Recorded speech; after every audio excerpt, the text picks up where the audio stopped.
ಎಲ್ರಿಗೂ ನಮಸ್ಕಾರ. Welcome back to my YouTube channel.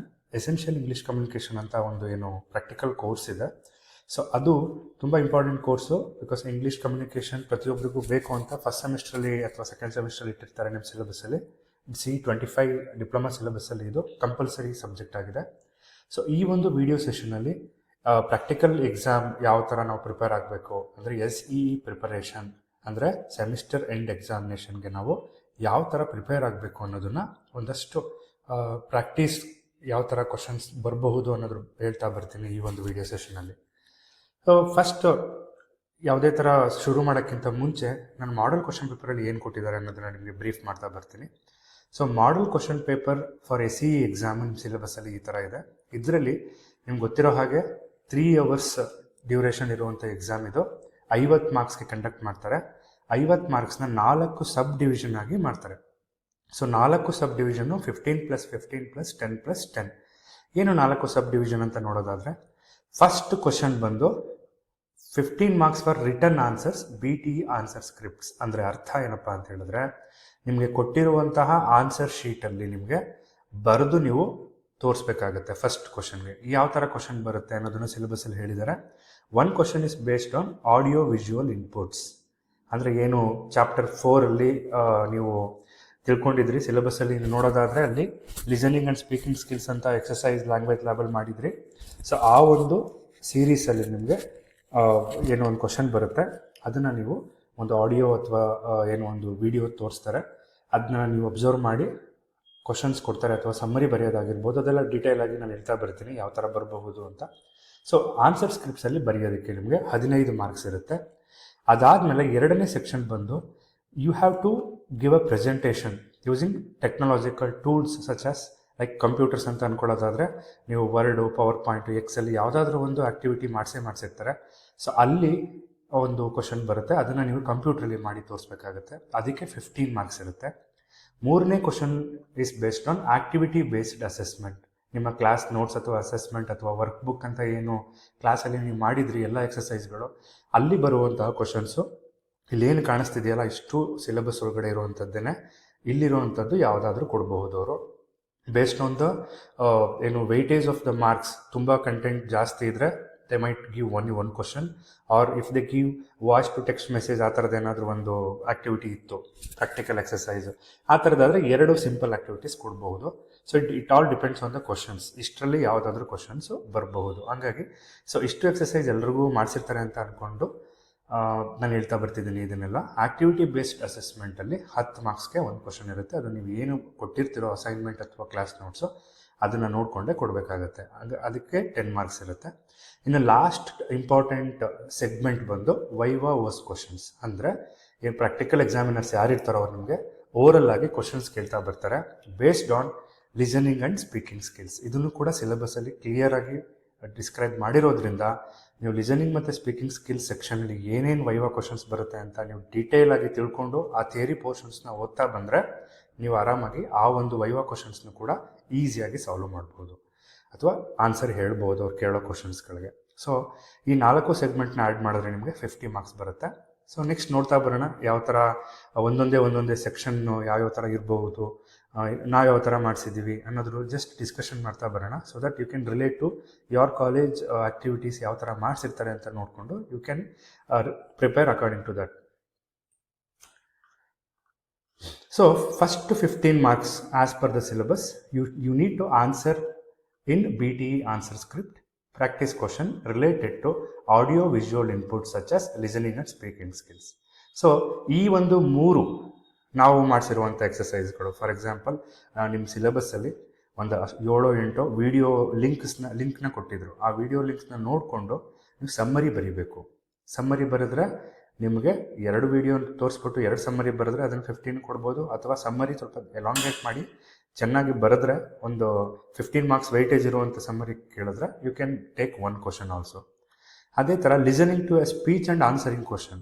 So ಯಾವುದೋ ಒಂದು ಆಡಿಯೋ ಕ್ಲಿಪ್ಪಿಂಗ್ ಕೇಳಿಸ್ತಾರೆ ಅಥವಾ ವಿಡಿಯೋ ಕ್ಲಿಪ್ಪಿಂಗ್ ತೋರಿಸ್ತಾರೆ, ಅದನ್ನೆಲ್ಲ ಕೇಳಿಸ್ಕೊಂಡು ಏನು ಎಕ್ಸಾಮಿನರ್ ನಿಮಗೆ ಕ್ವಶನ್ಸ್ ಕೊಡ್ತಾರೋ ಅದಕ್ಕೆ ನೀವು ಆನ್ಸರ್ಸ್ ಮಾಡಬೇಕಾಗತ್ತೆ.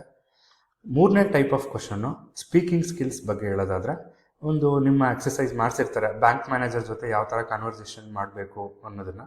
So they might give a situation. ನಿಮ್ಮ ಫ್ರೆಂಡ್ಸ್ ಜೊತೆ ಏನೋ ಒಂದು ಟಾಪಿಕ್ ಕೊಟ್ಬಿಟ್ಟು ಯಾವ ಥರ ಕನ್ವರ್ಸೇಷನ್ ಮಾಡ್ತೀರಾ ಅನ್ನೋದನ್ನು ಬರೀರಿ ಅಂತ ಹೇಳ್ಬೋದು. ಸೊ ಹಂಗಾಗಿ 3 ಕೊಡಬೇಕು ಅಂತ ಏನಿಲ್ಲ. 15 ಮಾರ್ಕ್ಸ್ ವೇಟೇಜ್ಗೆ ಎಷ್ಟು ಯಾವ ಥರ ಕ್ವಶನ್ ಕೊಡಬೇಕು ಅನ್ನೋದನ್ನು ನೋಡಿಕೊಂಡು ಅವ್ರು ಕೊಡ್ತಾರೆ, ನೀವು ಅದಕ್ಕೆ ಆನ್ಸರ್ ಮಾಡಬೇಕಾಗುತ್ತೆ. ಸೊ ಆಸ್ ಎ ಸ್ಟೂಡೆಂಟ್ ನೀವು ಪ್ರಿಪೇರ್ ಆಗಬೇಕು. ಹಂಗಾಗಿ ಎಲ್ಲನೂ ಕಲ್ತ್ಕೊಂಡು ಹೋಗಿದ್ರೆ ಇಟ್ಸ್ ಫಾರ್ ಬೆಟರ್ ಫಾರ್ ಎಕ್ಸಾಮಲ್ಲಿ ಚೆನ್ನಾಗಿ ಮಾರ್ಕ್ಸ್ನ ಸ್ಕೋರ್ ಮಾಡೋದಕ್ಕೆ. ಸೊ ಒಂದೊಂದಾಗಿ ಬರ್ತಾ ಬರೋಣ. ಸೊ ನಾವೇನು ಎಕ್ಸಸೈಸ್ ಮಾಡಿಸಿದ್ದೀವಿ, you can relate to this.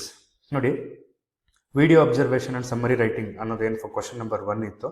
ಏನು ಕೊಡಬಹುದು ಅಂತ ಹೇಳಿದ್ರೆ, they might play YouTube video that this link is available in your syllabus only. Sachin Tendulkar retirement speech ಅಂತ ಹೆಡ್ಡಿಂಗಲ್ಲಿ ಕೊಟ್ಟಿರ್ತಾರೆ. ಸೊ ಈ ಯೂಟ್ಯೂಬ್ ವಿಡಿಯೋನ ನೀವು ನೋಡ್ಬಿಟ್ಟು ಅರೌಂಡ್ 20-25 ಮಿನಿಟ್ಸ್ ವಿಡಿಯೋ ಇದೆ, ಅದನ್ನು ತೋರಿಸ್ತಾರೆ. ಅದನ್ನು ತೋರಿಸ್ಬಿಟ್ಟು you need to write a summary. As you can see here, summary ಅಂದರೆ ಯಾವ ಥರ ಬರೀಬೇಕು, very simple and very precise summary ಅಂತಲೇ ಹೇಳ್ಬೋದು. ನೋಡಿ, ಸಚಿನ್ ತೆಂಡೂಲ್ಕರ್ ಅವರು ಅವರ ಸಮ್ಮರಿಲಿ ಹೇಳಿದೋ ಹಾಗೆ ಅವ್ರು ಯಾವಾಗ ಇಂಟರ್ನ್ಯಾಷನಲ್ ಕ್ರಿಕೆಟಲ್ಲಿ ರಿಟೈರ್ ಆದರು, ಅವ್ರಿಗೆ ಎಷ್ಟು ವರ್ಷ ಕ್ರಿಕೆಟಲ್ಲಿ ಸೇವೆ ಸಲ್ಲಿಸಿದ್ದಾರೆ. ಸೊ ಅವರ ಒಂದು ಮಾತಾಡಬೇಕಾದ್ರೆ ಲೈಫ್ ಬಿಟ್ವೀನ್ 22 yards ಅಂತ ಏನು ಒಂದು ಕೋಟ್ನ ಹೇಳ್ಬಿಟ್ಟು ಅವರು ವಿಡಿಯೋನ ಎಂಡ್ ಮಾಡ್ತಾರೆ, ಅಥವಾ ಆ ಒಂದು ಕ್ಲಿಪ್ಪಿಂಗಲ್ಲಿ ಎಂಡ್ ಆಗುತ್ತೆ. ಸೊ ಯಾರ್ಯಾರಿಗೆ ಥ್ಯಾಂಕ್ ಮಾಡಿದ್ದಾರೆ ಅವರು, ಸೊ ಅವರು ಫಾದರ್ ಆಗಿರ್ಬೋದು, ಮದರ್ ಆಗಿರ್ಬೋದು, ಅವರ ಬ್ರದರ್ಸ್ ಸಿಸ್ಟರ್ಸ್ ಆಗಿರ್ಬೋದು, ವೈಫ್ ಆಗಿರ್ಬೋದು, ಟೀಮ್ಮೇಟ್ಸ್ ಆಗಿರ್ಬೋದು, ಕೋಚಸ್, ಫ್ಯಾನ್ಸ್, ಎಲ್ರಿಗೂ ಥ್ಯಾಂಕ್ಸ್ ಹೇಳ್ತಾರೆ ಆ ಒಂದು ವಿಡಿಯೋ ಕ್ಲಿಪ್ಪಿಂಗ್ ನೋಡೋದಾದರೆ. ಅದೇ ಥರ ಆ ಫಾದರ್ಗೆ ತುಂಬ ಸ್ಪೆಷಲ್ ಟ್ರಿಬ್ಯೂಟ್ ಹೇಳ್ತಾರೆ, ಯಾಕೆಂದರೆ ಅವ್ರು ಚಿಕ್ಕ ವಯಸ್ಸಿಂದ ಅವ್ರಿಗೆ ಕ್ರಿಕೆಟಿಗೆ ಸೇರಿಸಿ ಚೆನ್ನಾಗಿ ಬೆಳೆಸಿರ್ತಾರೆ, ಹಾರ್ಡ್ ವರ್ಕ್ ಮಾಡೋದು ಯಾವ ಥರ ಅಂತ ಹೇಳ್ಕೊಟ್ಟಿರ್ತಾರೆ. ಸೊ ಈ ಥರ. ಸೊ ಆಮೇಲೆ ಎಲ್ಲರೂ ಮಾತಾಡ್ಬೇಕಾದ್ರೆ ಸಚಿನ್ ಸಚಿನ್ ಅನ್ನೋದೊಂದು ಚಾಂಟ್ ಫುಲ್ ಸ್ಟೇಡಿಯಂ ತುಂಬ ಮುಳುಗಿರುತ್ತೆ. ಸೊ ಇಷ್ಟೆಲ್ಲನೂ ನೀವು ಅಬ್ಸರ್ವ್ ಮಾಡಿ ಒಂದು ಬ್ರೀಫ್ ಆಗಿ ಸಮ್ಮರಿನ ಬರೀಬೇಕಾಗುತ್ತೆ. So this is just related to our college, ಏನು ನಾವು ಮಾಡಿಸಿರುವಂಥದ್ದು. ಬಟ್ ನೀವು ನಿಮ್ಮ ಒಂದು ಕಾಲೇಜಲ್ಲಿ ಯಾವ ಥರ ಮಾಡಿಸಿರ್ತಾರೆ ಅಂತ ನೋಡಿಕೊಂಡು 15 ಮಾರ್ಕ್ಸ್ ವೈಟೇಜ್ಗೆ ಎಷ್ಟು ಬೇಕು ಅಷ್ಟನ್ನು ಬರೀಬೇಕಾಗುತ್ತೆ. So this is a listening skills. ಅಂದರೆ ನೀವು ಸರಿಯಾಗಿ ಲಿಸನಿಂಗ್ ಮಾಡಿದ್ದೀರಿ ಅನ್ನೋದನ್ನು ಸಮ್ಮರಿ ಮುಖಾಂತರ ತೋರಿಸ್ಬೇಕಾಗುತ್ತೆ. ಇದು ಕ್ವಶನ್ ನಂಬರ್ 1ನಲ್ಲಿ ಕೇಳಬಹುದು. ಅದೇ ಥರ ಇನ್ನೊಂದು ಎಕ್ಸಾಂಪಲ್ ತೋರಿಸಿದ್ದೀನಿ, ಗುರುರಾಜ್ ಕರ್ಜಗಿ ಅವ್ರದ್ದು ಕೂಡ ಲಿಂಕು ನಿಮ್ಮ ಸಿಲೆಬಸ್ಸಲ್ಲೇ ಇದೆ. ಸೊ ಅವ್ರದ್ದು ಕೂಡ ಮೋಟಿವೇಶನ್ ಸ್ಪೀಕ್ನ ಕೇಳಿದ್ಮೇಲೆ ಅವ್ರು ಏನೇನು ಹೇಳಿದ್ದಾರೆ, ಸೊ ಯಾವ ಥರ ಯಾವುದೋ ಒಂದು ಕಾಲೇಜಲ್ಲಿ ಆಗಿರುವಂತಹ ಸ್ಪೀಚ್ ಅದು, ಯಾವ ಥರ ಅವರ ಸ್ಟೂಡೆಂಟ್ಸ್ನ ಫೋಕಸ್ ಮಾಡಿ ಅವರ ಒಂದು ಲೈಫ್ ಲೆಸನ್ಸ್ನ ಹೇಳ್ಕೊಂಡು ಆ ಹುಡುಗರಿಗೆ ಮೋಟಿವೇಟ್ ಮಾಡ್ತಾರೆ ಅನ್ನೋದನ್ನು ತುಂಬ ಬ್ರೀಫಾಗಿ ಸಮ್ಮರಿ ಮಾಡಿದ್ದೀವಿ ಇಲ್ಲಿ. ಸೊ ನೀವು you can take it as a reference or you can take your colleges ಏನು ಬರ್ಸಿರ್ತಾರೆ ನೋಟ್ಸಲ್ಲಿ, ಅದನ್ನು ಓದ್ಕೊಂಡು you can prepare according to that for 15 marks. So 15 marks ಇರೋದ್ರಿಂದ you should write precise and correct answers. ಏನೇನೋ answer ಬರೆಯೋಕ್ಕಾಗೋದಿಲ್ಲ, since it is English subject and communication subject, you should be very very accurate in your writing. So ಇದು the chances ಏನು ನಿಮಗೆ listening skills question ಬರ್ಬೋದು. First ಕ್ವಶನಲ್ಲಿ listening and speaking ಎರಡೂ ಇದೆ. Remember, 2 question ಕೇಳಬೇಕು ಅಂತ ಏನಿಲ್ಲ, ಯಾವ್ದಾದ್ರು 1 ಕ್ವಶನ್ ಕೊಡಬಹುದು. It all depends on the examiners. But you should ಏನು ನಿಮಗೆಲ್ಲ ಗೊತ್ತಿರಬೇಕಿದು ಅಂತ ನಾನು ಜಸ್ಟ್ ಬ್ರೀಫಾಗಿ ಒಂದು ಹೇಳ್ತಾ ಬರ್ತಾ ಇದ್ದೀನಿ ಇವಾಗ. ಸೆಕೆಂಡ್ ಟೈಪ್ ಆಫ್ ಕ್ವಶನ್ ಏನು, listening to a speech and answering question. So I have taken the same ಏನು speech, Sachin Tendulkar retirement speech ಲಿಂಕನ್ನೇ ಕೇಳಿಸಿದ್ದೀನಿ ಅಂತ ಹೇಳ್ಕೊಂಡು the examiners might give questions. See I have prepared in my workbook 5 type of ಕ್ವಶನ್ಸ್ನ ಕೇಳಿದ್ದೀವಿ. ಅವ್ರು ಮಾತಾಡಿರೋವಂಥ ಒಂದು ಏನು ಸ್ಪೀಚ್ ಯೂಸ್ ಮಾಡಿಕೊಂಡು 5 ಕ್ವಶನ್ ಕೊಟ್ಟಿದ್ದೀವಿ. 5 ಕ್ವಶನ್ಗೂ ಕೂಡ you can ask the students. ನೀವು ಕೂಡ ನಿಮಗೆ ಕೇಳ್ಬೋದು ಕ್ವಶನನ್ನು, 3 ಪಾಯಿಂಟ್ಸ್ನ ಬರೀರಿ, ಎಲ್ಲದಕ್ಕೂ 3 ಮಾರ್ಕ್ಸ್ ಕೊಟ್ಟರೆ it will be around 15 marks ಆಗ್ಬೋದು. ಹಂಗಾಗಿ ಸೊ ನೋಡಿ, ಫಸ್ಟ್ ಕ್ವಶನ್ ಒಂದು ಎಕ್ಸಾಂಪಲ್ ಹೇಳೋದಾದರೆ, based on the understanding of the audio answer the following questions ಅಂತ ಅಂದ್ಬಿಟ್ಟು ಕೊಡ್ತಾರೆ. How did Sachin Tendulkar describe the duration of his cricket career and what metaphor did he use to express it. So ಅದನ್ನು ಯಾವ ಥರ ಹೇಳ್ತಾರೆ, ಅವ್ರ complete ಕೆರಿಯರ್ನ ಅವರು ಬ್ರೀಫಾಗಿ international ಕ್ರಿಕೆಟಲ್ಲಿ ಹೆಂಗೆ ಕಳೆದ್ರು ಅಂತ ಹೇಳ್ತಾರೆ ಅನ್ನೋದನ್ನು ಒಂದು ಕ್ವಶನ್ ಬ್ರೀಫಾಗಿ ಕೇಳಿರೋದ್ರಿಂದ. So you can just list out points. ಅವರು ಇಂಟರ್ನ್ಯಾಷನಲ್ ಕ್ರಿಕೆಟಲ್ಲಿ 24 ವರ್ಷ ಸೇವೆ ಸಲ್ಲಿಸಿದ್ದಾರೆ. 22 yards ಲೈಫ್ ಬಿಟ್ವೀನ್ ಅನ್ನೋದು ಒಂದು ವರ್ಡ್ ಯೂಸ್ ಮಾಡಿದ್ದಾರೆ. ಆ್ಯಂಡ್ 22 yards ಅವ್ರಿಗೆ ಸೆಕೆಂಡ್ ಹೋಮ್ ಆಗಿತ್ತು. You can write 3 points for 3 marks. Similarly, so there are family members ಬಗ್ಗೆ ಒಂದು ಕ್ವಶನ್ ಕೊಡ್ಬೋದು. ಸೊ ಅದೇ ಥರ ಅವರ ಕೋಚ್ ಬಗ್ಗೆ ಒಂದು ಕ್ವಶನ್ ಇರ್ಬೋದು. BCCIಗೆ ಥ್ಯಾಂಕ್ ಮಾಡಿದರು ಅವರು. ಅವ್ರ ಮಕ್ಕಳು ಮತ್ತು ಅವರ ವೈಫ್ ಯಾವ ಥರ ಮಿಸ್ ಮಾಡಿಕೊಂಡ್ರು ಅವರು ಕ್ರಿಕೆಟ್ ಕೆರಿಯರಲ್ಲಿ, ಇಂಟರ್ನ್ಯಾಷನಲ್ ಟೂರ್ಗೆ ಹೋದಾಗ, ಇವೆಂಟ್ಸ್ಗಳು ನಡಿಬೇಕಾದ್ರೆ, ಫ್ಯಾಮಿಲಿ ಇವೆಂಟ್ಸು, ಅದ್ರ ಬಗ್ಗೆ ಒಂದು ಕ್ವಶನ್ ಕೇಳ್ಬೋದು. ಇಷ್ಟೆಲ್ಲ ಕವರ್ ಆಗಿತ್ತು ಅವ್ರ ಸ್ಪೀಚಲ್ಲಿ. ಹಂಗಾಗಿ so in our work book we have done it. So ನಾನು ಮಾಡಿಸಿರೋದು ಈ ಥರ ಒಂದು ಲಿಸನಿಂಗ್ ಮಾಡಿ ನೀವು ಆನ್ಸರ್ ಮಾಡುವಂಥ ಒಂದು activity. So this you might expect in our examination. Similarly the third type is, ಇದು ಕೂಡ ಅಗೈನ್ ಗುರುರಾಜ್ ಕಜಗಿ ಅವ್ರ ಮೋಟಿವೇಶನ್ ಸ್ಪೀಚಲ್ಲಿ ಇದ್ದಿದ್ದು first 4 question and last question ಈ ಕಡೆ ಇದೆ ಇವಾಗ. ಸೊ ಅದರಲ್ಲೂ ಕೂಡ ಅವ್ರು ಏನೇನು ಮಾತಾಡಿದಾರೋ ಅದ್ರ ಮೇಲೆ ಒಂದು 5 ಕ್ವಶನ್ನ ಫ್ರೇಮ್ ಮಾಡಿ ಕೊಡಬಹುದು. ಸೊ ಇದು ಆ್ಯಕ್ಚುಲಿ ನಾನು 2 ನಿಮ್ಗೆ ಹೇಳೋಕ್ಕೋಸ್ಕರ ಇಟ್ಟಿದ್ದೀನಿ. ನಿಮ್ಮ ಸಿಲೆಬಸ್ಸಲ್ಲಿ ತುಂಬ ಕ್ಲಿಪ್ಪಿಂಗ್ಸ್ ಇದ್ದಾವೆ, ಯಾವುದಾದ್ರೂ ಬರ್ಬೋದು. ಸೊ ನೀವು ಎಲ್ಲದಕ್ಕೂ ಪ್ರಿಪೇರ್ ಆಗಿದ್ರೆ it would be better, because for first 15 marks the question is like this only. Speaking and listening skill ಬಗ್ಗೆನೇ ಕೇಳೋದ್ರಿಂದ ಯು ಶುಡ್ ಬಿ ವೆರಿ ಕರೆಕ್ಟಾಗಿ ರೆಡಿಯಾಗಿ ಹೋದರೆ ಈ ಥರ ಕ್ವಶನ್ಸ್ಗಳಿಗೆ ಬೆಟರ್ ಅಂತ ಅನ್ಕೋತೀನಿ. Next possible question speaking skills. Speaking skills ಅಂದರೆ ಸರ್ ಮಾತಾಡಲೇಬೇಕಾ ಅಂತಲ್ಲ, ಮಾತಾಡೋದು ವೈವಾ ಕ್ವಶನ್ಸ್ ಆಗುತ್ತೆ. ಬಟ್ ನೀವು ಏನು ಮಾತಾಡ್ತೀರಾ ಅಂತ ನೀವು ಏನು BT ಆನ್ಸರ್ ಸ್ಕ್ರಿಪ್ಟಲ್ಲಿ ಬರೀಬೇಕಾಗತ್ತೆ. ಹಾಗಾಗಿ ಸೊ ನಾವಿಲ್ಲಿ ಏನು ಮಾಡಿದ್ದೀವಿ ಅಂತ ಹೇಳಿದ್ರೆ, ಇದು ಸಿಲೆಬಸ್ಸಲ್ಲಿರುವಂಥದ್ದೇ ನಿಮ್ಮ ಮತ್ತು ಬ್ಯಾಂಕ್ ಮ್ಯಾನೇಜರ್ ಮಧ್ಯೆ ನಡೆಯುವಂತಹ ಕನ್ವರ್ಜೇಷನನ್ನು ಬರೀರಿ ಅಂತ ಕೊಡ್ಬೋದು 15 ಮಾರ್ಕ್ಸ್ಗೆ. ಸೊ ಯೂಶ್ವಲಿ ಇಲ್ಲಿ ಬ್ಯಾಂಕ್ ಅಕೌಂಟ್ ಓಪನಿಂಗ್ ಮಾಡೋದ್ರ ಬಗ್ಗೆ ಒಂದು ಸಿಚುವೇಶನ್ ಕೊಟ್ಟಿರೋದ್ರಿಂದ, ಇದು ಕೂಡ ಆ್ಯಕ್ಟಿವಿಟಿ ಮಾಡಿಸಿರೋದ್ರಿಂದ, ಸೊ ಫಸ್ಟ್ ಕಸ್ಟಮರಿಂದ ಶುರುವಾಗುತ್ತೆ. ಗುಡ್ ಮಾರ್ನಿಂಗ್ ಸರ್ ಅಂತ ಹೇಳ್ತಾರೆ. ಬ್ಯಾಂಕ್ ಮ್ಯಾನೇಜರ್ ಏನಂತ ಹೇಳ್ತಾರೆ, ನಮ್ಮಿಂದ ಏನು ಹೆಲ್ಪ್ ಆಗಬೇಕು, how can I help you today. Customer will say, I would like to open a savings account in your bank, could you please tell me the procedure. So the conversation goes on like this till the end, where all the documents have been submitted and the bank manager will assure that you will be receiving your passbook and ATM card within week, and obviously greeting message last ಅಲ್ಲಿ ಇರುತ್ತೆ, thankful lady ಬಾಯ್ ಹೇಳೋ ತನಕ ನೀವು ಕನ್ವರ್ಸೇಷನ್ನ ಬರೀಬೇಕಾಗುತ್ತೆ. And it will ಏನು ನಿಮ್ಗೆ ಗೊತ್ತಿರೋ ಥರ 15 ಮಾರ್ಕ್ಸ್ ವೈಟೇಜ್ ಇರೋದ್ರಿಂದ you should be very careful in writing correct English. So this 3 situation ನಾನು ಏನು ಇವಾಗ ಹೇಳಿದೆ, ಒಂದು ಆಡಿಯೋ ಕ್ಲಿಪ್ಪಿಂಗ್ ಕೇಳ್ಬಿಟ್ಟು ಸಮ್ಮರಿ ಬರೆಯೋದಾಗಿರ್ಬೋದು, ಅಥವಾ ಆಡಿಯೋ ವಿಡಿಯೋ ಕ್ಲಿಪ್ಪಿಂಗ್ ಕೇಳ್ಬಿಟ್ಟು ಕ್ವಶನ್ಸ್ ಕೊಟ್ಟು ಆನ್ಸರ್ ಮಾಡೋದಾಗಿರ್ಬೋದು, ಅಥವಾ ಒಂದು ಸಿಚುವೇಶನ್ ಕೊಟ್ಟು ಅದ್ರ ಬಗ್ಗೆ ಬರೆಯೋದಾಗಿರ್ಬೋದು. ಇದು ಕ್ವಶನ್ ನಂಬರ್ 1 ಬಗ್ಗೆ ಹೇಳ್ತಾ ಇದ್ದೀನಿ ಇಲ್ಲಿ ತನಕ for 15 marks. And it is all about writing in BT script. BT ಇದೇನು ಕೊಟ್ಟಿರ್ತಾರೋ ಅದರಲ್ಲಿ ಬರೆಯುವಂತಹ ಕ್ವಶನ್ಸ್ಗಳಿದು. ಸೊ ಐ ಥಿಂಕ್ ಎಲ್ರಿಗೂ ಅರ್ಥ ಆಯಿತು ಅಂತ ಅನ್ಕೋತೀನಿ. ಸೊ ನೆಕ್ಸ್ಟ್ ಸೆಗ್ಮೆಂಟ್ ಏನು ಅಂದರೆ, next 15 marks, second 15 marks you should demonstrate using computers. So ಇಲ್ಲಿ ಟೆಕ್ನಾಲಜಿಕಲ್ ಟೂಲ್ಸ್ ಇರೋದು, ಎಲ್ಲರ ಹತ್ರ ಕಂಪ್ಯೂಟರ್ಸ್ ಇದ್ದೇ ಇರುತ್ತೆ. ಸೊ ಕಂಪ್ಯೂಟರ್ಸ್ ಯೂಸ್ ಮಾಡಿಕೊಂಡು ನೀವು ಹುಡುಗರಿಗೆ ಏನು ಸ್ಟೂಡೆಂಟ್ಸ್ಗಳು ಎಕ್ಸಾಮಿನರ್ಸ್ಗೆ ಡೆಮಾನ್ಸ್ಟ್ರೇಟ್ ಮಾಡಬೇಕಾಗುತ್ತೆ ಅವ್ರು ಏನು ಕ್ವಶನ್ ಕೊಡ್ತಾರೆ ಅಂತ. ಅದು possible question according to my sight is. So ನಿಮ್ಮ ಒಂದು ಯಾವ ಬ್ರಾಂಚ್ ಇರುತ್ತೋ ಸಬ್ಜೆಕ್ಟ್ ಸ್ಪೆಸಿಫಿಕ್ ಟಾಪಿಕ್ಸ್ನ ಕೊಟ್ಬಿಟ್ಟು ಅದ್ರ ಬಗ್ಗೆ ಒಂದು PPT ರೆಡಿ ಮಾಡಿ ತೋರಿಸಿ ಅಂತ ಹೇಳ್ತಾರೆ. ಅದಾದಮೇಲೆ ಆನ್ಲೈನ್ ಕಮ್ಯುನಿಕೇಷನ್ ಟೂಲ್ಸ್ ಯಾವ್ಯಾವುದಿದೆ ಅನ್ನೋದ್ರ ಬಗ್ಗೆ ಕೇಳ್ಬೋದು. ಆನ್ಲೈನ್ ಫ್ರಾಡ್ಸ್, ಆನ್ಲೈನ್ ರೆಮಿಡೀಸ್, ಇದೆಲ್ಲ ನಿಮ್ಮ ಎಕ್ಸಸೈಸ್ ಎಲ್ಲ ಇರೋದ್ರಿಂದ ನೀವೆಲ್ಲ ಓದಿರ್ತೀರಿ, ಮಾಡಿರ್ತೀರಿ, ಅದನ್ನೇ ಕೊಡೋ ಚಾನ್ಸಸ್ ಇರುತ್ತೆ. ಅದೇ ಥರ ರೆಸ್ಯೂಮ್ನೂ ಕೊಡಬಹುದು. ಸೊ ರೆಸ್ಯೂಮ್ ಕೊಟ್ಟು MS ವರ್ಡಲ್ಲಿ ಟೈಪ್ ಮಾಡಿ ಅದನ್ನು ನೀವು ರೆಪ್ರೆಸೆಂಟೇಷನ್ ಅಥವಾ ಏನೋ ಅವ್ರು ಕರೆದು ತೋರಿಸೋದಾಗಿರ್ಬೋದು. ಸೊ ಈ ಥರ ಆ್ಯಕ್ಟಿವಿಟೀಸ್ ಇಲ್ಲಿ ಬರುವಂಥದ್ದು. ಸೊ ಒಂದು ಸಿಂಪಲ್ಲಾಗಿ ರೆಸ್ಯೂಮ್ ಯಾವ ಥರ ಮಾಡೋದು ಅಂತೆಲ್ಲ ಅದಕ್ಕೆ ಇವಾಗ ಎಂಡಲ್ಲಿರೋದ್ರಿಂದ ಫುಲ್ ಡೀಟೇಲಾಗಿ ಹೇಳೋ ನೆಸೆಸಿಟಿ ಇಲ್ಲ. ಸೊ ನೀವು ಹೆಂಗೆ ತೋರಿಸ್ಬಹುದು ಅನ್ನೋದನ್ನು ನನ್ನ ಒಂದು ವರ್ಕ್ ಬುಕ್ಕಲ್ಲಿರುವಂಥ ಕಂಟೆಂಟ್ ನಾನು ತೋರಿಸ್ತಾ ಇದ್ದೀನಿ. ಸೊ ನಿಮ್ಮ ಹೆಸರಿಂದ ಶುರುವಾಗುತ್ತೆ, ನಿಮ್ಮ ಫೋಟೋ ಇಲ್ಲಿ ಸಾಫ್ಟ್ ಕಾಪಿ ಹಾಕಬೇಕಾಗುತ್ತೆ ಕಂಪ್ಯೂಟ್ರಲ್ಲಿ. ನಿಮ್ಮ ಕೆರಿಯರ್ ಆಬ್ಜೆಕ್ಟಿವ್ ಏನು, ಎಜುಕೇಷನ್ ಏನು, ಹೈಸ್ಕೂಲ್ ಎಲ್ಲ ಓದಿದ್ರಿ, ಏನೇನೆಲ್ಲ ಮಿನಿ ಪ್ರಾಜೆಕ್ಟ್ಸ್ ಮಾಡಿದ್ದೀರಿ, since you are first semester students or second semester students, ಇಲ್ಲಿ ಸಣ್ಣ ಪುಟ್ಟ ಆ್ಯಕ್ಟಿವಿಟಿ ಮಾಡಿರೋದನ್ನು ಹಾಕೋಬೋದು ಸದ್ಯಕ್ಕೆ. But when you reach 5th or 6th semester ಆವಾಗ ನೀವು ಕೆಲವೊಂದು ಮಿನಿ ಪ್ರಾಜೆಕ್ಟ್ಸ್ ಮಾಡಿರ್ತೀರಿ, ಅದನ್ನು ಹಾಕ್ಕೊಳ್ಳಿ. ಏನೇನು ಸ್ಕಿಲ್ಸ್ ಕಲ್ತಿದ್ರಿ ಫಸ್ಟ್ ಸೆಮಿಸ್ಟರಲ್ಲಿ, ಏನೇನು ಅಚೀವ್ ಮಾಡಿದಿರಿ, ಯು ಕ್ಯಾನ್ ಆ್ಯಡ್ ನಿಮ್ಮ ಹೈಸ್ಕೂಲಲ್ಲಿ ಮಾಡಿರೋ ಅಚೀವ್ಮೆಂಟು ಹಾಕೋಬೋದು, ಅಥವಾ ಡಿಪ್ಲೊಮಾ 3 ಮಂತ್ಸಲ್ಲಿ ಏನು ಮಾಡಿದಿರೋ ಅದನ್ನು ಹಾಕೋಬೋದು, ಯಾವ್ಯಾವ ಸರ್ಟಿಫಿಕೇಷನ್ ತೊಗೊಂಡಿದ್ದೀರಿ. ಸೊ ಇದೆಲ್ಲ ನೀವು ರೆಸ್ಯೂಮಲ್ಲಿ ಫಿಲ್ ಮಾಡಿ ತೋರಿಸ್ಬೇಕಾಗುತ್ತೆ. So this is for 15 marks. And again online presentation, online fraud ಮೇಲೆ ನೀವು ಪ್ರೆಸೆಂಟೇಷನ್ ಮಾಡಿ ಅಂತ ಇನ್ನೊಂದು ಕ್ವಶನ್ ಇತ್ತು, ಸ್ಯಾಂಪಲ್ ಕ್ವಶನ್ನು.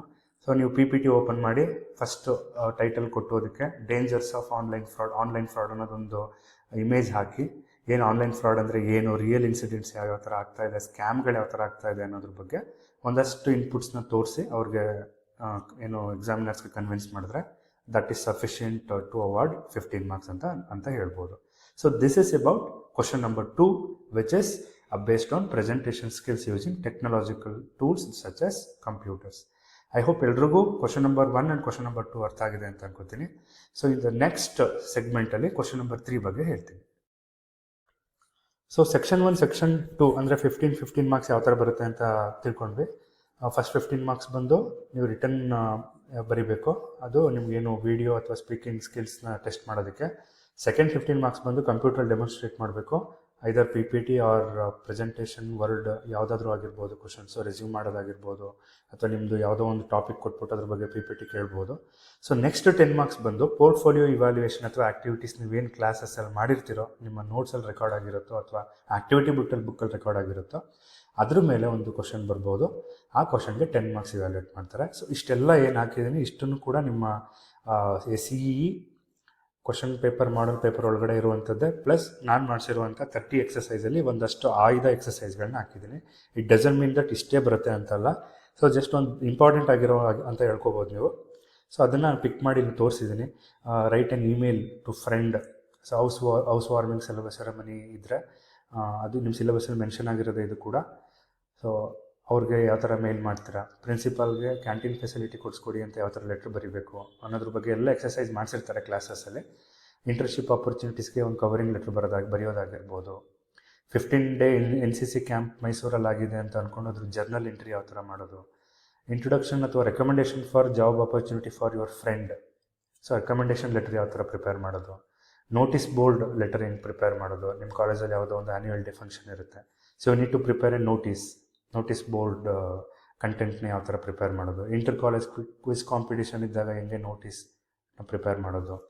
ಅದೇ ಥರ ಡೆಪ್ಯೂಟಿ ಕಮಿಷನರ್ಗೆ ನಿಮ್ಮ ಒಂದು ಊರಲ್ಲಾಗಿರುವಂತಹ ವಾಟರ್ ಪ್ರಾಬ್ಲಮ್ಗೆ ಯಾವ ಥರ ಇಮಿಡಿಯೇಟಾಗಿ ಅವರು ಅರೇಂಜ್ ಮಾಡಿಕೊಡಿ ಅಂತ ಒಂದು ಲೆಟರ್ನ ಬರೆಯೋದಾಗಿರ್ಬೋದು. ಆ್ಯನ್ಯುವಲ್ ಡೇ ಸೆಲೆಬ್ರೇಷನ್ ನಿಮ್ಮ ಕಾಲೇಜಲ್ಲಿ ಆಗಿರುತ್ತೆ, ಅದಕ್ಕೆ ಒಂದು ಪ್ರಿನ್ಸಿಪಾಲ್ ಆಗಿ ನೀವು ಸ್ಟಾಫ್ ಮತ್ತು ಸ್ಟೂಡೆಂಟ್ಸ್ಗೆ ಯಾವ ಥರ ಲೆಟ್ರ್ ಬರೀಬೇಕು. ಸೊ ಈ ಥರದ್ದೆಲ್ಲ ಎಕ್ಸಸೈಸ್ಗಳು ನಿಮ್ಮ ಸಿಲೆಬಸ್ಸಲ್ಲಿದೆ. ಅರೌಂಡ್ 30 ಎಕ್ಸಸೈಸಸ್ಗಳಿದೆ. ಸೊ 30 ಎಕ್ಸಸೈಸ್ಗಳು ಅಲ್ಲಿ ಕೆಲವೊಂದು ಮಾತ್ರ ಇಲ್ಲಿ ತೋರಿಸಿದ್ದೀನಿ. You can see here, I have a workbook here. ನೀವು ನೋಡ್ಬೋದು ಇಲ್ಲಿ 30 ಎಕ್ಸಸೈಸ್ಗಳು. ಇಷ್ಟು ಎಕ್ಸಸೈಸ್ಗಳು ಆ್ಯಕ್ಚುಲಿ ನಮ್ಮ ಕಾಲೇಜಲ್ಲಿ ಮಾಡಿಸಿದ್ದೀವಿ. ಹಾಗಾಗಿ ಯಾವುದಾದ್ರೂ ಬರ್ಬೋದು, ಬಟ್ ಬೆಟರ್ ಸಿಲೆಬಸ್ ಒಳಗಡೆ ಯಾವುದಿದೆಯೋ ನಿಮ್ಮ CE ಮಾಡೆಲ್ ಕ್ವಶನ್ ಪೇಪರಲ್ಲಿ ಅದು ಮೇಜರ್ ಫೋಕಸ್ ಮಾಡಿ ಅಂತ ಹೇಳ್ತಾ, ಯಾವ ಥರ ಅಂತ ತೋರಿಸ್ತೀನಿ. 1-2 ಲೆಟರ್ ಎಕ್ಸಸೈಸ್ ಮಾಡಿಸಿರೋ ಲೆಟರ್ ಇದು. Write an email to your friend inviting to your house warming ceremony ಅಂತ ತೊಗೊಂಡ್ರೆ ಯಾವ ಥರ ಲೆಟರ್ ಬರೀಬೇಕು. ಸೊ ಆಬ್ಜೆಕ್ಟಿವ್ ಏನು, ನಿಮ್ಮ ಟಾಸ್ಕ್ ಏನು, ಸಬ್ಜೆಕ್ಟ್ ಏನು, ನಿಮ್ಮ ಫ್ರೆಂಡ್ ಹೆಸರು ಹಾಕಿ. ಸೊ ಬಾಡಿ ಆಫ್ ದ ಲೆಟ್ರಲ್ಲಿ ಏನೇನು ಇರಬೇಕು, ಹೌಸ್ ವಾರ್ಮಿಂಗ್ ಸೆರೆಮನಿ ನಾವು ಏರ್ಪಡಿಸಿದ್ದೀವಿ ಅನ್ನೋದ್ರ ಬಗ್ಗೆ, ಡೇಟು ಮತ್ತು ವೆನ್ಯೂ. ಮತ್ತು ಅಲ್ಲೊಂದು ಇಂಪಾರ್ಟೆಂಟ್ ಲೈನ್ ಇತ್ತು, ವರ್ಬಲ್ ಡೈರೆಕ್ಷನ್ಸ್ ಅಂತ. ನಿಮಗೆ ಅವ್ರಿಗೆ ಡೈರೆಕ್ಷನ್ ಹೇಳಬೇಕಾಗುತ್ತೆ ನಿಮ್ಮ ಇಮೇಲ್ ಒಳಗಡೆ. ಸೊ ಅದ್ರ ಬಗ್ಗೆ ಹೇಳಬೇಕು. ರೈಲ್ವೆ ಸ್ಟೇಷನ್ನಿಂದ ಎಷ್ಟು ದೂರ ಇದೆ, ಅಲ್ಲಿಂದ ಸ್ಟ್ರೈಟಾಗಿ ಆಟೋದಲ್ಲಿ ಬಂದು ಅಲ್ಲೆಲ್ಲೋ ಒಂದು ಕಡೆ ಇಳ್ಕೊಂಡು ಮತ್ತೆ ಅಲ್ಲಿಂದ ನಡ್ಕೊಂಡು ಬರೋದಾಗಿರ್ಬೋದು. ಇದೆಲ್ಲ ನೀವು ವರ್ಬಲ್ ಡೈರೆಕ್ಷನ್ಸ್ನ ಅವ್ರಿಗೆ ಹೇಳಿ ಬರೆಯುವಂಥ ಒಂದು ಇಮೇಲ್ ಆಗಿದೆ. ಸೊ ಇಷ್ಟಕ್ಕೆ ನಿಮಗೆ 10 ಮಾರ್ಕ್ಸ್ ಅವಾರ್ಡ್ ಮಾಡ್ತಾರೆ. So you might get 1 question because this itself worth 10 marks ಆಗಿರೋದ್ರಿಂದ ಸ್ವಲ್ಪ ನೀಟಾಗಿ ಓದ್ಕೊಳ್ಳಿ. ಎಲ್ಲ ಥರದ ಲೆಟ್ರ್ ಬರೆಯೋದೆಲ್ಲ ನೀಟಾಗಿ ಕಲಿತ್ಕೊಂಡ್ರೆ you can easily get 10 marks in this portion. ಈ ಸೆಗ್ಮೆಂಟಲ್ಲಿ 10 ಮಾರ್ಕ್ಸ್ ಆರಾಮಾಗಿ ಸ್ಕೋರ್ ಮಾಡ್ಬೋದು. ಇಲ್ಲಿ ಬರೀ 1-2 ತೋರಿಸಿದ್ದೀನಿ. ಸೊ ರಿಮೆಂಬರ್ 30 ಎಕ್ಸಸೈಸ್ ಆಗಿದೆ. ಅದರಲ್ಲಿ ಸ್ಪೀಕಿಂಗ್ ಆ್ಯಂಡ್ ಲಿಸನಿಂಗ್ ಸ್ಕಿಲ್ಸ್ ಮುಗ್ದೋಗಿದೆ, ಅಲ್ಲಿ ಓದಿರ್ತೀರಿ. ಸೊ ಅದು ಬಿಟ್ಟರೆ ಇನ್ನೊಂದು 25 ಎಕ್ಸಸೈಸಸ್ ಇರುತ್ತೆ. ಅದರಲ್ಲಿ ಯಾವುದಾದ್ರೂ ಬರ್ಬೋದು. ಬೆಟರ್ ಲೆಟರ್ ರೈಟಿಂಗ್ ಆ ಥರದ್ದೆಲ್ಲ ಓದ್ಕೊಂಡ್ರೆ ನೀಟಾಗಿ ಯಾವುದಾದ್ರೂ ನೀವು ಅಟೆಂಡ್ ಮಾಡ್ಬೋದು. ಸೊ ಇದು ತುಂಬ ಇಂಪಾರ್ಟೆಂಟು ಬಿಕಾಸ್ ಅಲ್ಲಿ ತನಕ ಎಲ್ಲ ನಿಮಗೆ ರಿಟರ್ನಲ್ಲಿ ಇರುತ್ತೆ. ಈ 10 ಮಾರ್ಕ್ಸ್ ಸ್ಕೋರ್ ಮಾಡೋದಕ್ಕೆ ನೀವು ತುಂಬ ಚೆನ್ನಾಗಿ ಆ ಥಿಯರಿ ಪೋರ್ಷನ್ಸ್ನ ಓದಬೇಕಾಗಿರುತ್ತೆ. ಫಾರ್ ಎಕ್ಸಾಂಪಲ್ ಬಾಡಿ ಲ್ಯಾಂಗ್ವೇಜ್ ಅಂತಿದ್ರೆ ನಿಮ್ಮ ಬಾಡಿ ಲ್ಯಾಂಗ್ವೇಜ್ ಅಂದರೆ ಏನು, ಯಾವ್ಯಾವ ಥರ ಗೆಸ್ಚರ್ ಕೊಡಬೇಕಾಗುತ್ತೆ, ಯಾವ ಥರ ಹ್ಯಾಂಡ್ ಮೂಮೆಂಟ್ ಮಾಡಬೇಕಾಗುತ್ತೆ, ಯಾವ ಥರ ಐ ಕಾಂಟ್ಯಾಕ್ಟ್ ಇಟ್ಕೋಬೇಕಾಗುತ್ತೆ. ಸೊ ನಿಮ್ಮ ಒಂದು ಏನು ಮಾತಾಡುವಂತಹ ಶೈಲಿ ಮೇಲೆ ನಿಮಗೆ ಈ ಒಂದು 10 ಮಾರ್ಕ್ಸು ವೈವಾ ಕ್ವಶನ್ಸ್ ಆಗಿದೆ. ಬಟ್ ಬೆಟರ್ ಈ ವೈವಾ ಕ್ವಶನ್ಸು ಲಿಸನಿಂಗ್ ಮತ್ತು ಸ್ಪೀಕಿಂಗ್ ಸ್ಕಿಲ್ಸ್ ಬಗ್ಗೆನೇ ಫೋಕಸ್ ಮಾಡಿ ಅಂತ ನಿಮ್ಮ ಸಿಲೆಬಸ್ಸಲ್ಲಿ ಹೇಳಿರೋದ್ರಿಂದ. So I have listed some of the questions just for your practice ಅಷ್ಟೇ. ಇದೇ ಕ್ವಶನ್ ಬರುತ್ತೆ ಅಂತ ಹೇಳಕ್ಕೆ ಬರಲ್ಲ. It all depends on the examiner again. So ಇದ್ರ ಬಗ್ಗೆ ಒಂದಷ್ಟು ಡಿಸ್ಕಷನ್ ಮಾಡ್ತಾ ಬರೋಣ. ಫಸ್ಟ್ ಕ್ವಶನ್ ನೋಡೋದಾದರೆ, why is note taking important while watching a video R lecturer. So ನೀವು ಯಾವುದೋ ಒಂದು ಲೆಕ್ಚರ್ ಸೀರೀಸ್ ಕೇಳ್ತಾ ಇದ್ದೀರಾ, ಯಾವುದೋ ಒಂದು ಆನ್ಲೈನ್ ಕ್ಲಾಸ್ ಇರ್ಬೋದು ಅಥವಾ ಯೂಟ್ಯೂಬಲ್ಲಿ ಯಾವುದೋ ಒಂದು ವಿಡಿಯೋ ಇರ್ಬೋದು.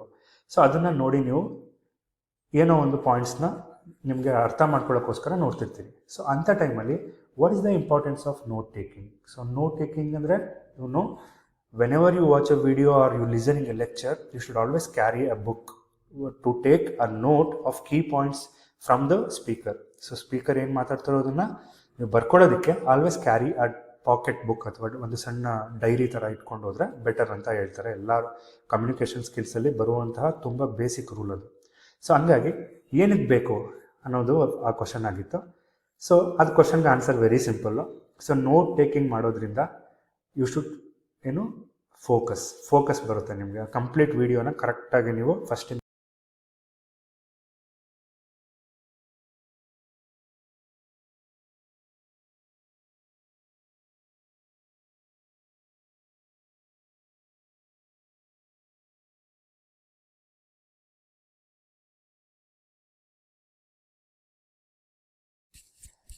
ಸೊ ವಿಡಿಯೋ ಅಥವಾ ಲೆಕ್ಚರ್ ಸೀರೀಸ್ ಕೇಳೋದ್ರಿಂದ ನಮಗೆ ಫೋಕಸ್ ಚೆನ್ನಾಗಿ ಬರುತ್ತೆ. ಕೀ ಪಾಯಿಂಟ್ಸ್ನ ನಾವು ರಿಮೆಂಬರ್ ಮಾಡ್ಕೋಬೋದು ಮತ್ತು ಯಾವ ಟಾಪಿಕ್ ಇರುತ್ತೋ ಆ ಟಾಪಿಕ್ನ ನೀಟಾಗಿ ಅಂಡರ್ಸ್ಟ್ಯಾಂಡ್ ಮಾಡ್ಕೋಬೋದು. ಮತ್ತು ಲೇಟರ್ ಸ್ಟೇಜಸಲ್ಲಿ ನಮಗೆ ರಿವಿಷನ್ ಮಾಡ್ಕೊಳ್ಳೋದಕ್ಕೆ ಆ ಏನೋ ಒಂದು ನೋಟ್ ಟೇಕಿಂಗ್ ಹ್ಯಾಬಿಟ್ ಇದೆಯೋ ಅದು ತುಂಬ ಹೆಲ್ಪ್ಫುಲ್ ಆಗುತ್ತೆ. ನೀವು ಯಾವ ಒಂದು ಟಾಪಿಕ್ ಬಗ್ಗೆ ಕಲಿತಿರ್ತೀರ ಆ ಟಾಪಿಕ್ ಬಗ್ಗೆ. So whenever an examiner or somebody ಯಾರೋ ನಿಮಗೆ ಕ್ವಶನ್ ಕೇಳ್ತಿರೋರು, if they ask you why is note taking is important while watching video or lecture ಅಂತ ಕೇಳಿದ್ರೆ you should answer like this. Note taking help us to focus, it remembers key points to understand the topic better, and for the revision purpose the note taking is very important ಅಂತ ಹೇಳಬೇಕಾಗುತ್ತೆ. Next question, how is summary different from paraphrasing? So summary ಅಂದರೆ ಸಾರಾಂಶ ಅಂತ ಕೇಳಿದ್ದೀವಿ. Paraphrasing ಅಂದರೆ ನಿಮ್ಮ own ವರ್ಡ್ಸಲ್ಲಿ without changing, ಏನು ಕಂಪ್ಲೀಟ್ ಏನು ಸಾರಾಂಶ ಇದೆಯೋ ಬುಕ್ದು ಅಥವಾ ಏನೋ ಒಂದು ಟಾಪಿಕ್ನ ನೀವು ತಿಳ್ಕೊತಾ ಇರ್ತೀರಾ ಅದ್ರದ್ದು ಕಂಪ್ಲೀಟ್ ಅರ್ಥ ಅದೇ ಇರಬೇಕು, ಬಟ್ ವರ್ಡ್ಸ್ ಡಿಫ್ರೆಂಟ್ ಇರಬೇಕು. ಅದಕ್ಕೆ ನಾವು ಪ್ಯಾರಾಫ್ರೇಸಿಂಗ್ ಅಂತ ಕರಿತೀವಿ. ಸಮ್ಮರಿ ಅಂದರೆ ನಿಮ್ಮ ಒಂದು ಓನ್ ವರ್ಡ್ಸಲ್ಲಿ ಶಾರ್ಟ್ ವರ್ಷನ್ ಮಾಡೋದು. ಒಂದು ಕಂಪ್ಲೀಟ್ ಪೇಜ್ ಇದ್ದರೆ ಕಂಟೆಂಟು ಅದನ್ನು ಒಂದು 2 ಅಥವಾ 3 ಪ್ಯಾರಾಗೆ ಶಾರ್ಟ್ ಮಾಡೋದು. ಅದಕ್ಕೆ ನಾವು ಸಮ್ಮರಿ ಅಂತ ಕರಿತೀವಿ. So summary is A shorten version of main ideas, while paraphrasing is rewriting the same idea in your own words. So keep this a keyword. ನಿಮ್ಮ ಓನ್ ವರ್ಡಲ್ಲೇ ಬರೆಯುವಂಥ ಒಂದು ಐಡಿಯಾಗೆ ಪ್ಯಾರಾಫ್ರೇಸಿಂಗ್ ಅಂತ ಕರಿತೀವಿ. Short version of the main content ಬರೆಯೋದಕ್ಕೆ summary ಅಂತ ಕರಿತೀವಿ. So ಇದೆರಡು ನೀವು ತಲೆಯಲ್ಲಿ ಇಟ್ಕೊಂಡ್ರೆ ಆರಾಮಾಗಿ ಆನ್ಸರ್ ಮಾಡ್ಬೋದು. So what is the ideal word limit of short summary? Short summary ಬರೀಬೇಕು ಅಂದರೆ ಎಷ್ಟು ವರ್ಡ್ಸ್ ಇರಬೇಕು? 30 to 50 ವರ್ಡ್ಸ್ ಇರಬೇಕು. So this is very important topic, you should remember for your lifelong learning also. Next, why it is important to use polite expressions while conversing? ಅಂದರೆ ನೀವು ಯಾರ ಜೊತೆನಾದರೆ ಮಾತಾಡಬೇಕಾದ್ರೆ ಪೊಲೈಟ್ ಎಕ್ಸ್ಪ್ರೆಷನ್ಸ್ನ ಯೂಸ್ ಮಾಡಬೇಕಾಗುತ್ತೆ. Like ನೀವು ಜೋರಾಗಿ ಕೋಪದಿಂದ ಆಗಿರ್ಬೋದು ಅಥವಾ ಏನೋ ಎಕ್ಸ್ಕ್ಲಮೇಟ್ರಿ ಈ ಥರ ಏನೋ ಒಂದು ಉದ್ವೇಗದಿಂದ ಮಾತಾಡೋದಾಗಿರ್ಬೋದು, ಆ ಥರ ಕೊಡಬಾರ್ದು. ಪೊಲೈಟ್ ಎಕ್ಸ್ಪ್ರೆಷನ್ಸ್ ಕೊಡಬೇಕು. ಯಾಕೆ ಅದು important? So general knowledge question. So nobody will ask you in Kannada, so be careful. Why it is important to use polite expressions while conversing ಅಂತಲೇ ಕೇಳೋದು. You should understand the question in a better way and you should answer it. So correct answer is polite expression shows respect. ನಿಮ್ಮ ಏನು opponent ಅಥವಾ ಏನು ಮಾತಾಡ್ತಿರ್ತಾರೋ, ನೀವು ಯಾರ ಜೊತೆ conversation ಮಾಡ್ತಿರ್ತೀರೋ ಅವ್ರಿಗೆ ನೀವು ಪೊಲೈಟ್ ಎಕ್ಸ್ಪ್ರೆಷನ್ ಕೊಡೋದ್ರಿಂದ you are giving respect to them. You are creating a friendly atmosphere. ನಿಮ್ಮ ಮತ್ತು ಅವರ ಮಧ್ಯೆ ನಡೆಯುವಂಥ ಕಾನ್ವರ್ಸೇಷನಲ್ಲಿ ಫ್ರೆಂಡ್ಲಿ ಅಟ್ಮಾಸ್ಫಿಯರ್ನ ಕ್ರಿಯೇಟ್ ಮಾಡ್ತಿರ್ತೀರಿ. ಮತ್ತು ಮಿಸ್ಅಂಡರ್ಸ್ಟ್ಯಾಂಡಿಂಗ್ಸ್ ಬರುವಂಥದ್ದೇ ಕಮ್ಯುನಿಕೇಷನಲ್ಲಿ. ಸೊ ನೀವು ಈ ಥರ ಪೊಲೈಟ್ ಎಕ್ಸ್ಪ್ರೆಷನ್ ಕೊಡೋದ್ರಿಂದ ಯಾವುದೇ ಥರ ಮಿಸ್ಅಂಡರ್ಸ್ಟ್ಯಾಂಡಿಂಗ್ ಬರೋದಿಲ್ಲ. ಈ 3 ಪಾಯಿಂಟ್ಸಿಂದ ಹೇಳ್ಬೋದು polite expressions are very important while conversation takes place between 2 persons or a group of person. ಇದು ಅಷ್ಟೇ ತುಂಬ ಬೇಸಿಕ್ ಡಾಕ್ಯುಮೆಂಟು. ಒಂದು ಬ್ಯಾಂಕ್ ಅಕೌಂಟ್ ಓಪನ್ ಮಾಡ್ಬೇಕಾದ್ರೆ ಯಾವ್ಯಾವ ಡಾಕ್ಯುಮೆಂಟ್ ಕ್ಯಾರಿ ಮಾಡ್ತೀಯಪ್ಪ ಅಂತ ಕೇಳ್ತಾರೆ. ಸೊ ಎಲ್ಲರಿಗೂ ಗೊತ್ತಿರುತ್ತೆ, ID proof, Aadhaar card, voter card, address proof, ನಿಮ್ಮದು ರೇಷನ್ ಕಾರ್ಡ್ ಇರ್ಬೋದು, ಪಾಸ್ಪೋರ್ಟ್ ಸೈಜ್ ಫೋಟೋಸು, ಮತ್ತು ಸಮ್ಟೈಮ್ಸ್ ಪ್ಯಾನ್ ಕಾರ್ಡ್ ಕೇಳ್ಬೋದು. ಬಿಸ್ನೆಸ್ ಮ್ಯಾನ್ಗಳು ಯಾರಾದರೂ ಅಕೌಂಟ್ ಓಪನ್ ಮಾಡೋಕ್ಕೆ ಬಂದರೆ ಅವ್ರ ಹತ್ರ ಪ್ಯಾನ್ ಕಾರ್ಡ್ ಕೇಳ್ತಾರೆ. So very simple question, any one can answer for this. How does role play help improve communication skills? So role play ಅಂದರೆ ಏನು? ಅಂದರೆ ಕ್ಯಾರೆಕ್ಟರ್ನ ನಾವೇ ಅಂದ್ಕೊಂಡು ಅದನ್ನು ನಾವು ಮಾತಾಡುವಂಥದ್ದು. ಯಾಕೆ ಕಮ್ಯುನಿಕೇಷನ್ ಸ್ಕಿಲ್ಸಲ್ಲಿ ಬೇಕು? ನೀವೆಲ್ಲ ನೋಡಿರ್ಬೋದು, ಮೋನೋ ಆ್ಯಕ್ಟಿಂಗ್ ಮಾಡಿರೋರು ಎಷ್ಟು ಸ್ಪಷ್ಟವಾಗಿ ಮಾತಾಡ್ತಾರೆ. ಏಕಪಾತ್ರ ಅಭಿನಯ ಮಾಡೋರು, ಅವರ ಉಚ್ಚಾರಣೆ ಆಗಿರ್ಬೋದು, ಅವ್ರದ್ದು ಕಾನ್ಫಿಡೆನ್ಸ್ ಲೆವೆಲ್ ಆಗಿರ್ಬೋದು, ಅವ್ರ ಸ್ಪೀಕಿಂಗ್ ಸ್ಕಿಲ್ಸ್ ಆಗಿರ್ಬೋದು, ಅದೆಲ್ಲ ಎಷ್ಟು ಚೆನ್ನಾಗಿರುತ್ತೆ ಅಂತ. ಸೊ ಹಂಗಾಗಿ ರೋಲ್ ಪ್ಲೇ ಮಾಡೋದು ಎಷ್ಟು ಚೆನ್ನಾಗಿ ಇಂಪ್ರೂವ್ ಆಗುತ್ತೆ ನಮ್ಮ ಕಮ್ಯುನಿಕೇಷನ್ ಸ್ಕಿಲ್ಸಲ್ಲಿ ಅಂದರೆ, ರಿಯಲ್ ಲೈಫ್ ಸಿಚುವೇಷನ್ನ ಪ್ರಾಕ್ಟೀಸ್ ಮಾಡಿ ನೀವು ಮಾಡೋದ್ರಿಂದ ನಿಮ್ಮಲ್ಲಿ ಕಾನ್ಫಿಡೆನ್ಸ್ ಬಿಲ್ಡ್ ಆಗುತ್ತೆ. ಸ್ಪೀಕಿಂಗ್ ಸ್ಕಿಲ್ಸ್ ಇಂಪ್ರೂವ್ ಆಗುತ್ತೆ ಆ್ಯಂಡ್ ಯಾವ ಥರ ರೆಸ್ಪಾಂಡ್ ಮಾಡಬೇಕು ಕರೆಕ್ಟಾಗಿ ಅನ್ನೋದು ನಿಮಗೆ ಬರುತ್ತೆ. ಹಾಗಾಗಿ this is the important 3 key points to remember and answer whenever they ask the question like this. Why is listening considered as active skill? So ನೋಡಿ, ಈ ಕ್ವಶನ್ ಅರ್ಥ ಮಾಡ್ಕೊಳ್ಳಿ. ಲಿಸನಿಂಗ್ ಅಂದರೆ ಕೇಳಿಸ್ಕೊಳ್ಳೋವಂಥದ್ದು, ಅದು ಆ್ಯಕ್ಟಿವ್ ಸ್ಕಿಲ್ ಅಂತ ಯಾಕೆ ಕರಿತೀವಿ? ತುಂಬ ಆ್ಯಕ್ಟಿವ್ ಸ್ಕಿಲ್ ಅದು. ನೀವು ಬೇರೆಯವರು ಮಾತಾಡಬೇಕಾದ್ರೆ ಅವ್ರು ಫುಲ್ ಕಂಪ್ಲೀಟ್ ಮಾತಾಡೋದನ್ನ ಕೇಳಿಸ್ಕೊಂಡು ಆಮೇಲೆ ರೆಸ್ಪಾಂಡ್ ಮಾಡಬೇಕಾಗುತ್ತೆ. ಅದಕ್ಕೆ ಗುಡ್ ಲಿಸನರ್ ಅಂತ ಕರೀತಾರೆ. ನಿಮಗೆ ಚಾಪ್ಟರ್ 3 ಚಾಪ್ಟರ್ 4 ಇತ್ತು ಇದು. ಲಿಸನಿಂಗ್ ಸ್ಕಿಲ್ಸ್ ಅಂದರೆ ಏನು, ಯಾವ್ಯಾವ ಟೂಲ್ಸ್ ಇದೆ, ನೀವು ಹೆಂಗೆ ಕುತ್ಕೋಬೇಕು, ಯಾವ ಥರ ಕೇಳಿಸ್ಕೋಬೇಕಾದ್ರೆ ಐ ಕಾಂಟ್ಯಾಕ್ಟ್ ಹೆಂಗಿರಬೇಕು, ಸೊ ಆ ಥರದ ಕ್ವಶನ್ಸ್ ನಿಮಗೆ ಬರುತ್ತೆ. ಸೊ ಲಿಸನಿಂಗ್ ಅನ್ನೋದೇ active process because it must pay attention. ನೀವು ತುಂಬ ಅಟೆಂಟಿವ್ ಆಗಿ ಅವ್ರು ಮಾತಾಡೋದನ್ನ ಕೇಳಿಸ್ಕೊಡ್ತಾ ಇದ್ದೀರಾ. ನಿಮ್ಮ ಮತ್ತು ಮಾತಾಡೋರ ಮಧ್ಯೆ ಒಂದು ಮೆಸೇಜ್ ಪಾಸ್ ಆಗುತ್ತೆ. ನೀವು ವಾಪಸ್ ಮಾತಾಡಬೇಕಾದ್ರೆ ನೀವು ಯೋಚನೆ ಮಾಡೋದಕ್ಕೆ ಸಮಯ ಸಿಗುತ್ತೆ. ಸೊ ಹಂಗಾಗಿ ಈ 3 ಪಾಯಿಂಟಿಂದ ನಾವು ಹೇಳ್ಬೋದು ಲಿಸನಿಂಗ್ ಅನ್ನೋದು ಆ್ಯಕ್ಟಿವ್ ಸ್ಕಿಲ್ ಅಂತ. Note taking improve listening comprehension. Note taking listening ಕಾಂಪ್ರಹೆನ್ಷನ್ನು ಕೂಡ ಏನು ನಮಗೆ ಇಂಪ್ರೂವ್ ಮಾಡುತ್ತೆ. ಅಂದರೆ ಲಿಸನಿಂಗ್ ಕಾಂಪ್ರಹೆನ್ಷನ್ ಅಂತ ಹೇಳಿದ್ರೆ ನೀವು ಏನು ಕೇಳಿಸ್ಕೊತಾ ಇದ್ದೀರಾ ಅದನ್ನು ನೀವು ನೋಟ್ ಮಾಡ್ಕೋತಾ ಇದ್ರೆ ಅದೇನಾಗುತ್ತೆ, ನಿಮ್ಮ ಮತ್ತು ಅವರ ಮಧ್ಯೆ ಇರುವಂಥ ಮಿಸ್ಅಂಡರ್ಸ್ಟ್ಯಾಂಡಿಂಗ್ ಕಂಪ್ಲೀಟಾಗಿ ಹೋಗುತ್ತೆ. ಹಾಗಾಗಿ ಇದನ್ನು ಕೂಡ ನೋಟ್ ಟೇಕಿಂಗ್ ಕ್ವಶನ್ ಆಗಿರೋದ್ರಿಂದ you can tell the same question as I said before. Listen ತುಂಬ ಚೆನ್ನಾಗಿ ಕೇರ್ಫುಲ್ಲಾಗಿ ಮಾಡಿಕೊಂಡ್ರೆ ಇಂಪಾರ್ಟೆಂಟ್ ಪಾಯಿಂಟ್ಸ್ನ ಐಡೆಂಟಿಫೈ ಮಾಡ್ತೀರಿ, ಕ್ಲಿಯರಾಗಿ ಅರ್ಥ ಮಾಡ್ಕೋತೀರಿ, ಅವ್ರ ಜೊತೆ ನೀಟಾಗಿ ಕಾನ್ವರ್ಸೇಷನ್ ಮಾಡ್ತೀರಿ. What should be avoided while listening to an important speech?